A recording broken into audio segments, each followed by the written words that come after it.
The story begins with a group of labourists embarking on a journey to a village nestled in the heart of the woods for an enjoyable weekend retreat. Their supervisor informs them that their mission is to construct a new shopping complex in the region and designates Jonas as the project leader. Upon their arrival at the village, where they will be residing, they receive a warm welcome from the local labourists.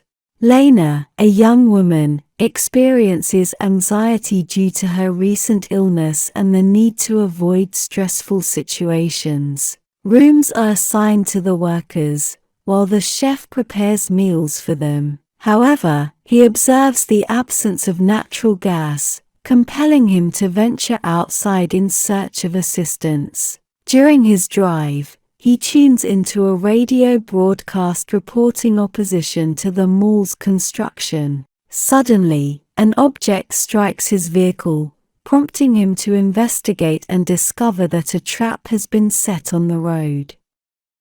Simultaneously, the chef stumbles upon a concealed hazard in the form of traps made of threads and is suddenly attacked from behind. Lena grapples with discomfort among the group. The group of labourists assembles to attend an exhibition detailing the forthcoming project within the forested area. She remains unaware of the project. At that moment, her friend Amir arrives to provide support and facilitate her integration into the group. Shortly after the meeting, a young woman named Nadia voices her concerns about budget discrepancies. Lena, eager to catch up, reviews the budgets and notices they differ from the one she had initially signed. The new document neglects to financially compensate a farmer who had his home demolished to pave the way for their project. Lena is adamant that she never agreed to this revised document, suspecting her signature was forged. Jonas approaches her, suggesting she might have forgotten due to her prior illness, and reminds her she had signed the document before her absence from the project. Nadia persists in advocating for a thorough budget inspection, prompting the boss to request that she cease discussing the matter to maintain a positive work environment. In another part of the village, a worker seeks a moment of relaxation with a beer. Tragically, an unknown assailant ruthlessly takes his life with a sword. Later, a mysterious figure in disguise emerges, promoting their mall project, only for it to be revealed as Jonas's attempt to motivate his fellow team members.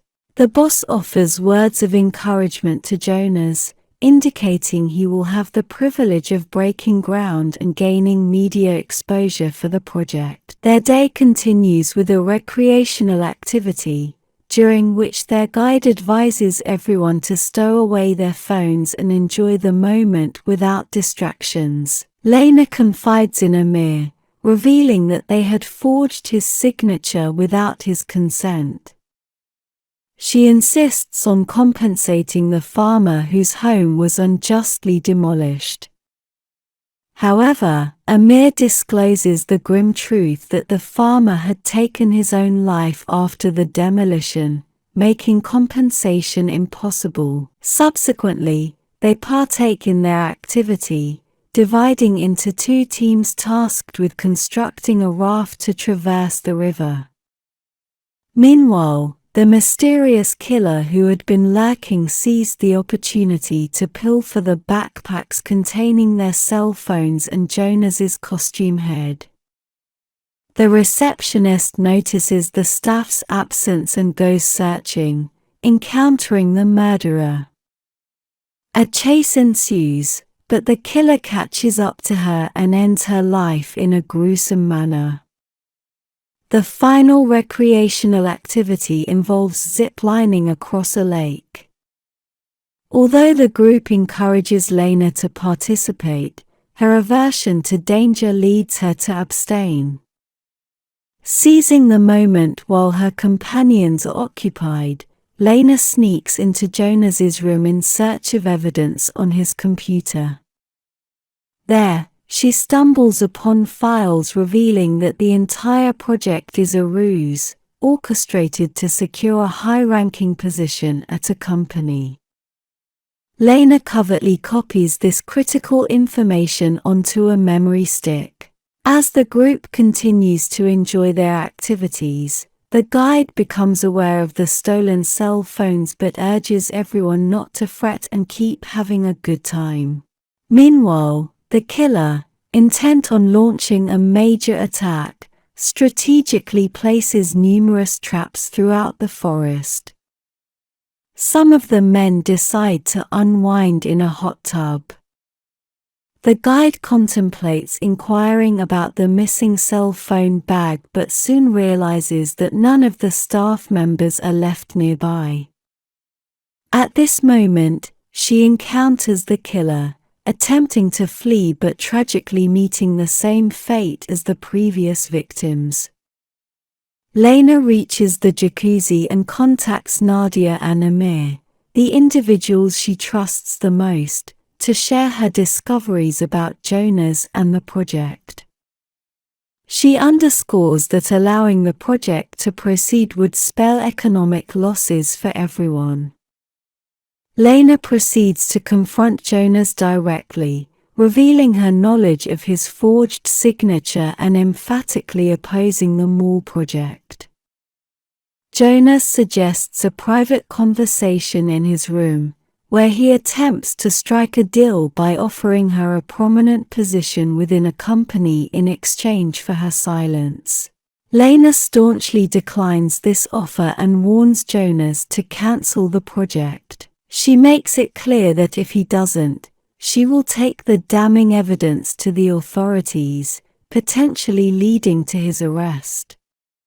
As the killer arrives at the hot tub, he eliminates one of the less significant male members of the group, a character not crucial to the plot.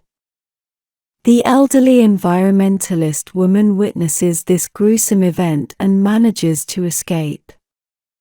The boss heads to the reception area, driven by hunger. However, upon her arrival, she is confronted with a nightmarish scene. The room is drenched in blood, and the floor is scattered with numerous teeth.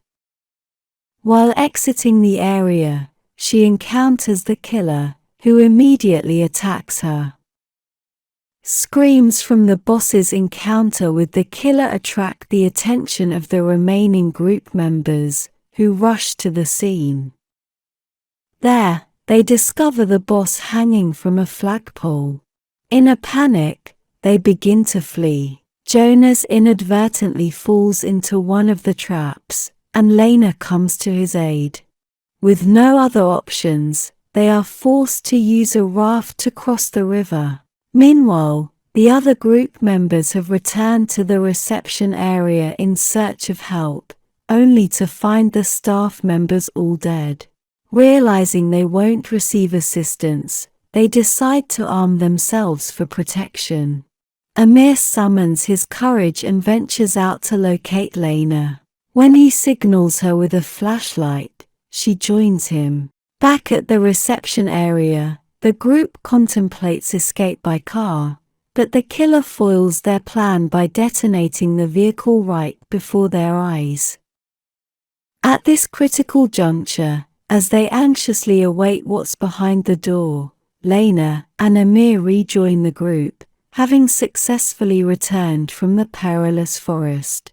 The elderly environmentalist woman re-emerges from her hiding spot and encounters Jonas. She assists him in tending to his wound and makes a startling revelation. The killer might be targeting them because she had warned one of her environmentalist friends, who was an opponent of the mall project, that they would be in the area.